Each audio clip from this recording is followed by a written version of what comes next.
ശ്രദ്ധിക്കണം, ജനാധിപത്യം എന്നുള്ളത് ഒത്തുചേർന്നുള്ള എന്താണ്? ജീവിതമാണ്, ഒത്തുചേർന്നുള്ള ജീവിതമാണ്. അതുകൊണ്ട് എന്താണ്, മറ്റുള്ളവരുടെ ദുഃഖങ്ങൾ എന്താണ്, നമ്മുടെയും ദുഃഖങ്ങളാണ്. അപ്പൊ മറ്റുള്ളവരുടെ ദുഃഖങ്ങളൊക്കെ മാറ്റാൻ നമ്മൾ ശ്രമിക്കണം.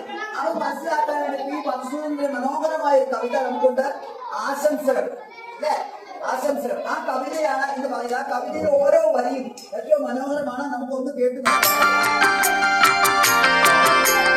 മറ്റുള്ളവരും നിങ്ങളോടൊപ്പം മന്ദഹസിക്കട്ടെ, മറ്റുള്ളവരും നിങ്ങളോടൊപ്പം മന്ദഹസിക്കട്ടെ, അവരുടെ നോവുകൾ നിങ്ങൾക്കുള്ളിലും അലിവായി പടരട്ടെ, അവരുടെ നോവുകൾ നിങ്ങൾക്കുള്ളിലും അലിവായി പടരട്ടെ, മറ്റുള്ളവരും നിങ്ങളോടൊപ്പം മന്ദഹസിക്കട്ടെ, അവരുടെ നോവുകൾ നിങ്ങൾക്കുള്ളിലും അലിവായി പടരട്ടെ, മറ്റുള്ളവരും നിങ്ങളോടൊപ്പം മന്ദഹസിക്കട്ടെ, അവരുടെ നോവുകൾ നിങ്ങൾക്കുള്ളിലും അലിവായി പടരട്ടെ, അവരുടെ ഹൃദയം നിങ്ങളുടേതിനും ഒത്തുപിടിക്കട്ടെ, അവരുടെ ഹൃദയം